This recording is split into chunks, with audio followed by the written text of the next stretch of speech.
മഴതോരും മുമ്പയുടെ ഇന്നത്തെ എപ്പിസോഡിലേക്ക് എല്ലാവർക്കും സ്വാഗതം. അങ്ങനെ ബാലചന്ദ്രൻ താഴത്തേക്ക് ഇറങ്ങി വരുന്നുണ്ട്. അതിനു മുന്നേ ബബിയോട് ചോദിക്കുന്നുണ്ട്, ബാലചന്ദ്രൻ എന്ത് പറഞ്ഞു? വരുന്നുണ്ടെന്ന് പറഞ്ഞ്. അവൾ അവിടെ ഉണ്ടോ എന്ന് ചോദിക്കും. ആ, അവിടെ ഉണ്ട്, മുറിയുടെ വാതിക്കൽ നിൽക്കുന്നുണ്ടെന്ന് പറഞ്ഞു. അങ്ങനെ ബാലചന്ദ്രൻ ഇറങ്ങി വരണു. വൈജയന്തിനെയും കമലനെയും മൈൻഡ് ചെയ്യണില്ല. മുണ്ടും ഷർട്ടൊക്കെ പുതിയതൊക്കെ ഇട്ടിട്ട് ഇങ്ങനെ ഒരുങ്ങി വരുന്നുണ്ടപ്പോൾ ശിവേട്ടൻ ചോദിക്കുന്നു, ബാലചന്ദ്രൻ എങ്ങോട്ടെങ്കിലും യാത്ര പോവാണോ? അതെന്താന്ന് ചോദിക്കും. അല്ല, ഒരുങ്ങിയൊക്കെ വരുന്ന പോലെ.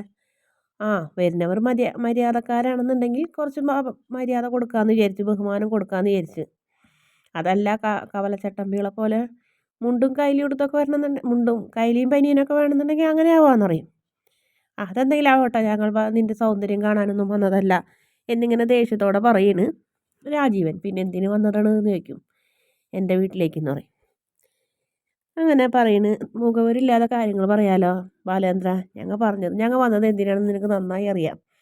അപ്പോൾ എന്താണ് നിൻ്റെ തീരുമാനം എന്നറിയണം ഞങ്ങൾക്ക്. അവളെ ഇന്ന് ഈ വീട്ടിൽ നിന്ന് പറഞ്ഞയക്കണം. ആരെ?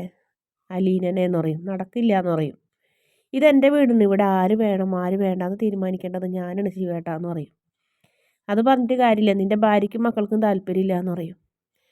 അങ്ങനെ ബാലചന്ദ്രൻ പറയണ്, അലീനനെ ഞങ്ങളെ വീട്ടിലെ ഹോം നേഴ്സായിട്ട് കൊണ്ടുവന്നതല്ലേ അവളെ എന്ന് ശിവേട്ടൻ ചോദിക്കും. അതെ, നിങ്ങൾ ഇവിടെ നിന്ന് പോയ അന്ന് തന്നെ ഞങ്ങൾ എൻ്റെ വീട്ടിലേക്ക് വന്ന്, പിന്നെ ഞാനാണ് അവൾക്ക് ചെലവും കൊടുക്കണത്.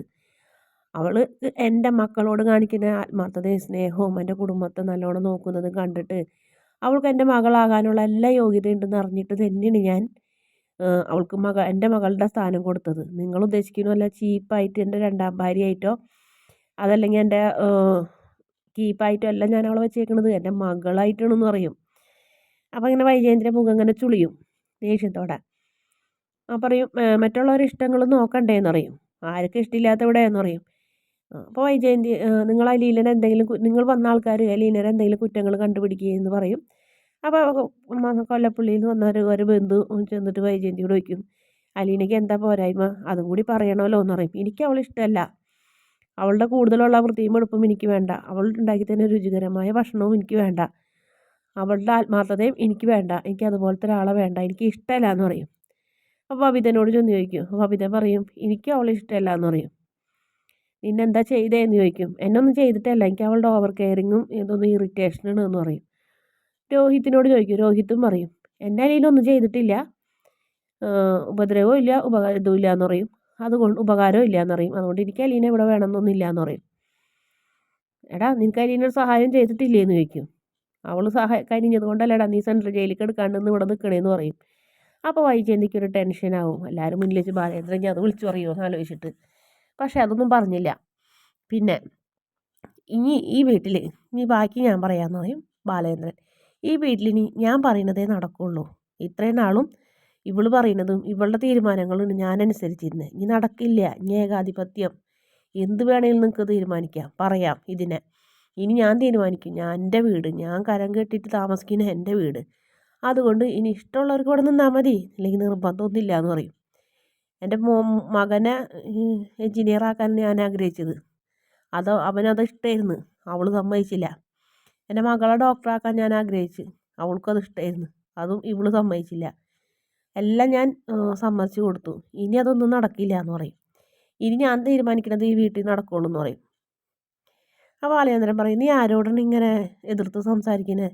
നീ ആരാണെന്ന് നിൻ്റെ വിചാരം എന്ന് പറയും. എന്നിട്ട് ചാടി എഴുന്നേൽക്കും. പറയും, നിന്നോടും കൂടി പറയുന്നത്, നീ എൻ്റെ വീട്ടിൽ വന്ന് കാണിച്ച പോക്കൃത്തരത്തിന് നിൻ്റെ കാരണടിച്ച് പൊട്ടിക്കാമെന്ന് ഞാൻ വിചാരിച്ചാണ്.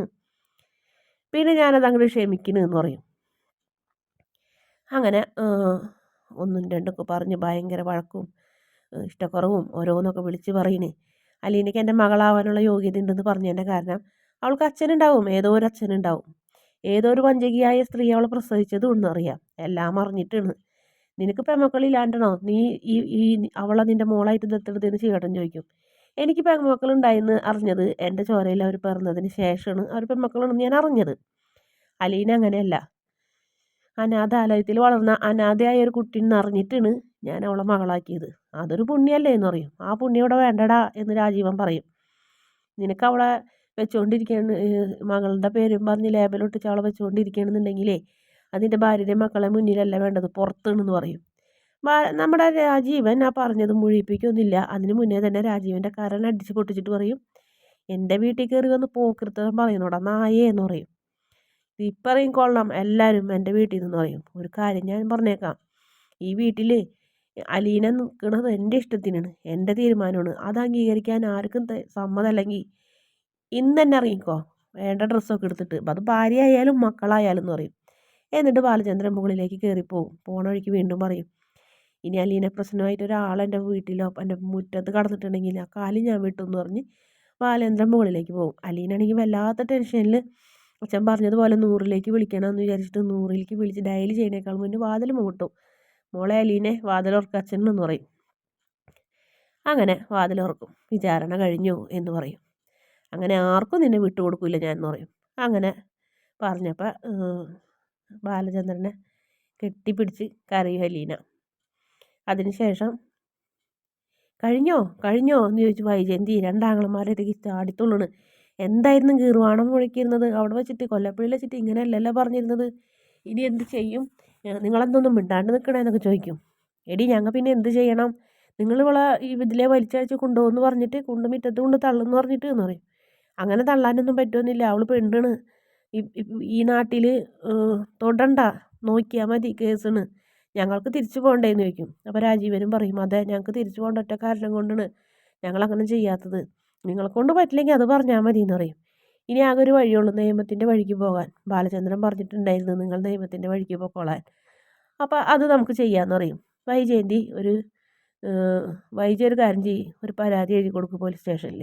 എൻ്റെ ഭർത്താവ് ഒരു ലൈംഗിക തൊഴിലാളിനെ വിളിച്ച് വീട്ടിൽ കൊണ്ട് താമസിപ്പിച്ചേക്കാണ്, മക്കളെയും എൻ്റെ മുന്നിൽ താമസിപ്പിക്കുന്നു, അവളെ ഒഴിവാക്കി തരണമെന്ന് പറഞ്ഞിട്ട് ഒരു പരാതി കൊടുക്കാൻ പറയും. അപ്പോൾ വൈജയന്തി നല്ല കാര്യം ഒന്ന് ആലോചിക്കും. അപ്പോൾ കമല പറയും, അങ്ങനെ പോലീസുകാർ വന്ന് ചോദിച്ചാൽ മനു സമ്മതിക്കുമോ? മനുവിന് അവളെ അഗ്രിമെൻറ്റിൽ ഒപ്പിട്ടും കഴിഞ്ഞിട്ട് ഹോം നേഴ്സായിട്ട് വീട്ടിലേക്ക് കൊണ്ടുവന്നേക്കുന്നത്. ആ മനു പറയോ അവൾ അങ്ങനത്തെ അവളാണെന്ന്? അമ്മ പറയോ? എന്തിന് കൃഷ്ണമോള് പറയുമോ എന്ന് ചോദിക്കും. അപ്പോൾ അത് നടക്കില്ല. അപ്പോൾ ആ വാചകം വേണ്ട. എന്തായാലും ഒരു ജോലിക്കാരിനെ അവിടെ നിർത്തിയിട്ട് അവൾ പോകണില്ല എന്ന് പറഞ്ഞിട്ട് ഒരു പരാതി കൊടുക്ക്. ഇതല്ലാതെ വേറെ മാർഗം ഞാൻ കാണുന്നില്ല എന്ന് പറയും. അപ്പോഴത്തേനും കൃഷ്ണമോള് വരും. അപ്പോൾ എല്ലാവരും ഇങ്ങനെ എഴുന്നേറ്റ് നിൽക്കണം. കൃഷ്ണമോളെ നീ സ്കൂളിൽ പോയിട്ട് വരികയാണോ എന്ന് ചോദിക്കും. അതെ.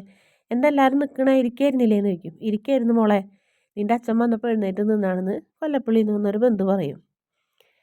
ആ എന്നിട്ട് അവളെന്ന് വിളിക്കുക, അവളൊന്ന് കാണണ്ടേന്ന് പറയും. അപ്പോൾ കൊല്ലപ്പള്ളിയിലുള്ള എല്ലാവരും പറയും, അതെ അവളൊന്ന് കാണണം എന്ന് പറയും രാവണി മാമൻ്റെ മക്കൾക്കൊക്കെ. ആ വൈജയ നീ പോയി വിളിച്ചിട്ടുണ്ടാന്ന് പറയും. ഞാൻ പോകുന്നില്ല, ഞാൻ പോയാലൊന്നും അവളെ പറഞ്ഞയക്കുന്നില്ല. തള്ളക്കോഴി കുഞ്ഞുങ്ങളെ കൊണ്ടുനടക്കണ പോലെ അപ്പോൾ പൊതിഞ്ഞ് പിടിച്ച് നിൽക്കുന്നുണ്ടാവും എന്ന് പറയും. എന്നാൽ പിന്നെ ആര് പോയാലാണ് അവൾ വരാം? കൃഷ്ണ ചെന്ന് വിളിക്കട്ടെ, കൃഷ്ണമോള് പോയാൽ വരും എന്ന് പറയും. കൃഷ്ണമോള് പോയി കഴിഞ്ഞിട്ട് അവളോട് അമ്മ വിളിക്കുമെന്ന് പറയും. എന്തിനാണ് അമ്മയെന്ന് ചോദിക്കും. നീ പോയി പറഞ്ഞിട്ട് വാന്ന് പറയും. ശരി എന്ന് പറയും. അങ്ങനെ ബാലചന്ദ്രൻ്റെ അടുത്തേക്ക് മുകളിലേക്ക് നമ്മുടെ കൃഷ്ണമോൾ കയറിപ്പോകുന്നൊരു ഭാഗത്തോടെയാണ് എപ്പിസോഡിൻ്റെ അവസാന ഭാഗം. പിന്നീട് കാണിക്കുന്നത് നമ്മുടെ മനു എല്ലാ സത്യങ്ങളും അറിയുന്നു. വൈജയുടെ മകളാണ് അലീനാന്ന് അറിഞ്ഞ വഴിക്ക് ഞെട്ടി തെറിച്ച് പോകുന്നു മനു. എന്നിട്ട് നമ്മുടെ ബാലചന്ദ്രനെ കെട്ടിപ്പിടിച്ച് കരയുന്നു. എന്തുകൊണ്ടോന്നറിയില്ല, ഭയങ്കര സങ്കടം മനുവിന്. അതുപോലെ തന്നെ അവിടെ സംഭവിച്ച കാര്യങ്ങളൊക്കെ നമ്മുടെ രേവതിക്കുട്ടി മാമച്ചായനോട് പറയുന്നുണ്ട്. എല്ലാ കാര്യങ്ങളും ബാലേന്ദ്ര സാർ അറിഞ്ഞു. ചേച്ചി വൈജയന്തി മേഡത്തിൻ്റെ മകളാണെന്നും പ്രസവിച്ചിട്ട് ഉപേക്ഷിച്ചാണെന്നൊക്കെ അറിഞ്ഞു എന്ന് പറഞ്ഞപ്പോൾ നമ്മുടെ ഗ്രേസാമ്മ വായ പൊത്തി നിൽക്കുന്നൊരു ഭാഗം കൂടി കാണിക്കുന്നുണ്ട്. അതിനുശേഷം അലീന ചേച്ചിക്ക് അങ്ങനെ സ്വന്തം ഒരു അച്ഛനെ കിട്ടിയെന്ന് പറഞ്ഞപ്പോൾ അത് നമ്മുടെ രേവതിക്കുട്ടിക്ക് ഒരു നിരാശയും വിഷമവും ഒക്കെ ഉണ്ടായിരുന്നു. ഇതിനെ ഞാൻ അച്ഛാന്ന് വിളിച്ചോട്ടെ എന്ന് ചോദിക്കുന്നു നമ്മുടെ ഗ്രേസാമ്മോട്. ഒരു തവണ വിളിച്ചോട്ടെ എന്ന് ചോദിക്കുമ്പോൾ ഗ്രേസാമ്മയ്ക്ക് സങ്കടം വരുന്നുണ്ട്. മാമച്ചായനും വിളിച്ചോളാൻ അനുവാദം കൊടുക്കുന്നതോടെയാണ് പ്രൊമോയുടെ അവസാന ഭാഗം. അതിനിടയ്ക്ക് മനു അലീനയോട് സംസാരിക്കുന്ന ഒരു ഭാഗം കൂടി കാണിക്കുന്നുണ്ട്. വീഡിയോ ഇഷ്ടപ്പെടുകയാണെങ്കിൽ ചാനൽ ഒന്ന് സബ്സ്ക്രൈബ് ചെയ്യണേ.